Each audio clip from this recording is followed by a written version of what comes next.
Sejak bila yang dia ikut kata saya contoh yang baik ni? Jangan main cakap sebarang. Sudah, yang berdebat tepat. Yang berdebat, Saudara. Semua yang dihuja dalam Dewan ini dicatat. Semua orang di luar dengar. Terima kasih. Sila terus. Saya nak jelaskan tentang persoalan yang dibangkitkan mengenai SPRM yang di bawah B9 ni.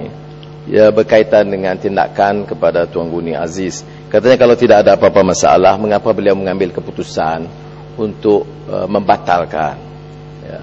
Beliau tentunya diberi nasihat, isu teknikal yang berbangkit, beliau batalkan. Dan sebab itu saya sebut tadi, kalau yang Muhammad Timbalan Menteri dengar, saya sebut soal teknikal. Tapi saya juga tekankan isu besar di sini, isu rasuah. Mengapa yang kita nak pilih, nak buru orang-orang tertentu dalam pembangkang, dalam isu-isu teknikal kecil ini? Tahu, apatah lagi seorang tokoh yang dikenali hidup sederhana, menjadi Menteri Besar 19 tahun. Bandinglah dengan semua Menteri-Menteri Besar lain yang dulu dan yang sekarang. Tan Sri, adillah. Janganlah hina dan aibkan orang sedemikian. Itu yang saya nak tekankan. Ya. Dan kalau kita nak jadi jaguh menentang rasuah, benarkah kita nak jaguh menentang rasuah? Mengapa yang 10 bilion tak nampak? Kalau betul konsistenlah. Tetapi kalau nak jadi jaguh dalam kursus Biro Tata Negara, bolehlah. Kerana orang ni tak boleh hujah. Ya. Tapi kalau nak jadi jaguh dalam soal SPRM, hujah di sini. Isu fakta dia. Bukan saya, sebab itu saya tidak mau terikat dengan pertengkaran peribadi dengan beliau. Saya nak tumpu tindakan yang SPRM ambil. Dan SPRM ambil bagi saya tindakan atas arahan politik. Kerana menuju kepada tokoh-tokoh tertentu untuk pertikai kredibiliti masing-masing. Dan ini tidak baik sama sekali. Dan ini umum diketahui, bukan orang Kelantan. Orang tahu.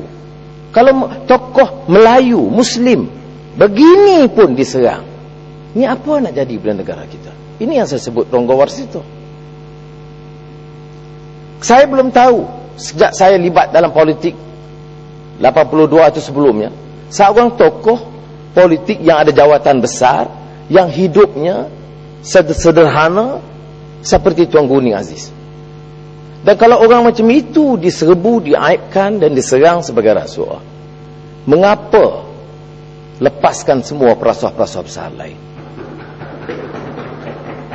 Dan yang betul, saya sambung soal yang dibangkitkan oleh Yang Muhammad, di mana jawapan daripada menteri itu agak longgar. Termasuklah permasalahan yang dibangkitkan tentang perbelanjaan tambahan akibat kerugian pelaksanaan beberapa projek, umpamanya landasan kereta api berkembar Rawang Ipoh 1.1 bilion ringgit. Ini yang dianggap besar. Yang kecil yang lain itu tidak mau saya sebut di sini karena memang ternyata tercatat dalam laporan B3 dan 20,000 pengauditan. Laporan menyebut di antara lain kajian yang dibuat dan dilapor dalam Akhbar Star, ketirisan, kerugian, penambahan belanja tidak kurang 28 bilion ringgit setahun. Apakah ini bukan satu angka yang harus menggerunkan atau menyebabkan kita ambil langkah-langkah untuk perbaiki? Baik, saya faham Menteri Kewangan atau menteri-menteri yang lain boleh jelaskan kadang-kadang kos simen meningkat, maka ada pertimbangan naik 5%, 3%. Itu perkara biasa dan saya tahu berlaku. Sebab itu mungkin peningkatan 28 bilion, mungkin tak 28 bilion. Tetapi mustahil 28 bilion itu semua kerana penambahan, bukan kerana ketirisan akibat dari kebocoran, rasuah, penyelewengan. Peruntukan pembangunan dalam belanjawan 2010 53 bilion ringgit. Rekod tentang keterisan semuanya itu 20 bilion ringgit. Apa yang sampai kepada rakyat yang disebut, tak kiralah rakyat Barisan Nasional yang dapat banyak pun, tentunya sedikit daripada jumlah berkenaan. Sebab itu, sementara kita akui dan tahniah kepada Jabatan Audit Negara, kita tidak boleh ketepikan kelemahan yang ketara dalam ini. Dalam BIS 9, 20,000 saya ulang, dan juga 40,000 tentang pencegahan. Saya tanya dulu, berdasarkan laporan audit negara tahun lalu,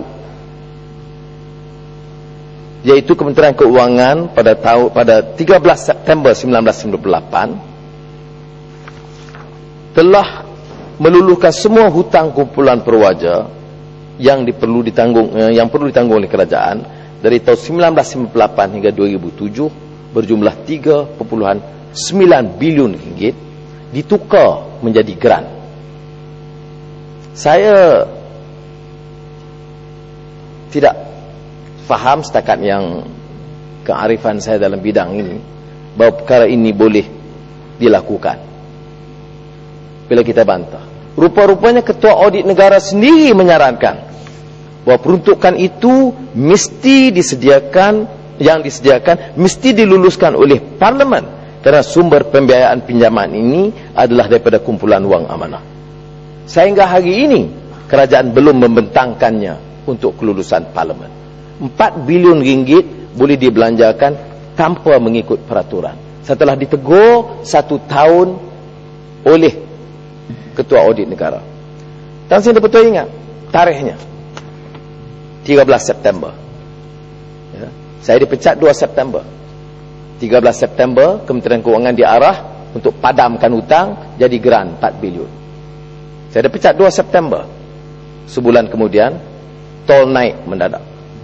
Maknanya usaha menahan kebocoran ini dilepaskan sebaik daripada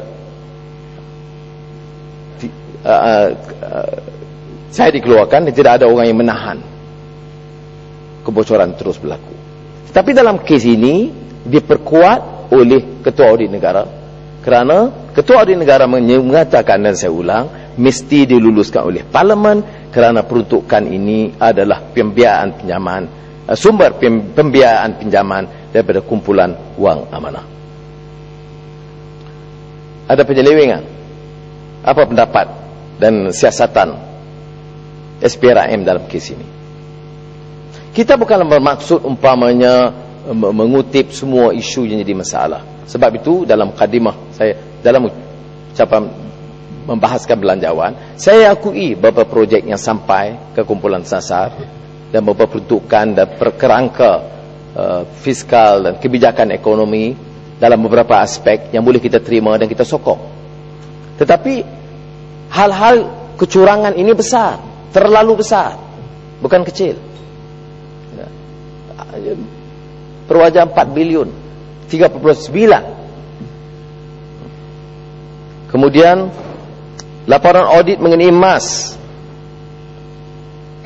termasuk dakwaan bekas pengurusi emas Tan Sri Tajuddin Ramli.